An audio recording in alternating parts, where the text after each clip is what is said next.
I bought it from Rocketdyne, or like today I buy from Boeing. So we just buy lots of stuff, and that's why most of the time I go to buy a particular pump or something that I see, and they just give me a truckload full of stuff. We call it treasure hunting. Even ourselves, we go and we find stuff every single day that we never knew we had. And we're very proud of our collection, even though sometimes it looks like a mess. I sit and watch my home planet glow from atop this pitiful car. Everything is just going out surplus, especially after the Apollo program. They didn't know what to do with the stuff. There was so much they built, they didn't even know. I don't think they knew how much stuff, how much money they spent on this stuff. NASA people come in and they're like blown away by some of the rockets.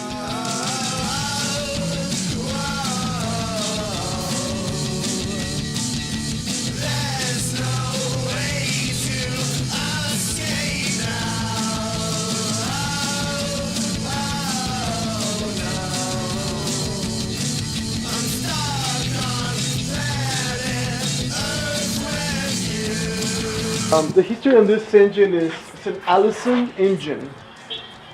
It was built in 1946. It was really, really early. And the big deal about this engine was that it was the first engine ever built in the United States with an afterburner, which is this section right here. This was actually the Apollo. They used one of these to go to the moon, which was Neil Armstrong and Buzz Aldrin. Buzz Aldrin was in here, Norton Sales, a few years back. He still remembered the engine.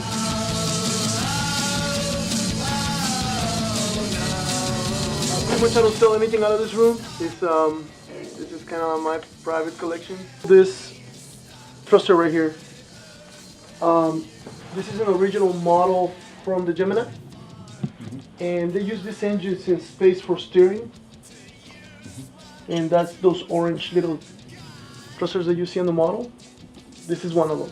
It's called the Solar Rat.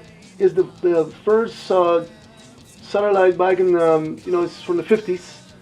And but back in the 50s, solar panels were, alien technology.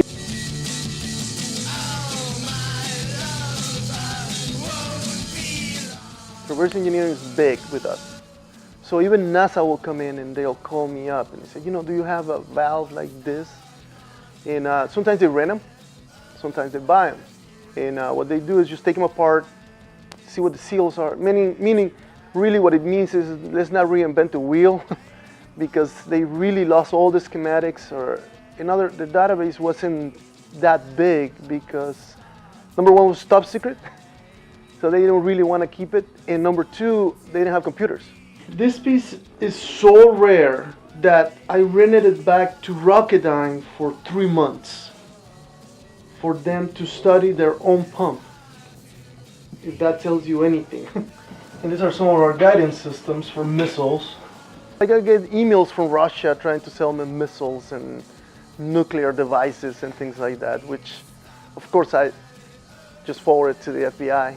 They used to do it all the time. Then when I think they finally got tired of me because I never reply anything. They're looking for bombs, or they're looking for missiles, or they're looking for something weird like that, which I'm just kind of like, I don't even pay attention, you know what I mean? Because who's looking for a bomb? I mean, come on.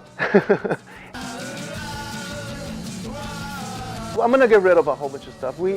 I got rid of about 1 million pounds of scrap a few years back, and when we were done, it looked the same almost. So that just to tell you how much stuff we got. And now we don't have as much stuff anymore, but now we had to pick and choose, and that's really time consuming. We had a movie come in, and they were looking for every rusty, ugly thing that we had in the building. So we rent a whole bunch of stuff to those guys. What I thought it was, junk. Turns out that to them it was what they were looking for. So and they pay a lot of money, and then everything came back, and we still have it here now. But now I'm not gonna get rid of it, of course, because now I understand that there is a need for stuff that is ugly. Let's put it that way. Yeah, it is. It is pretty unique. Yeah, I don't think there is any more places like this. I wish I knew, because I like to go buy some other stuff, you know.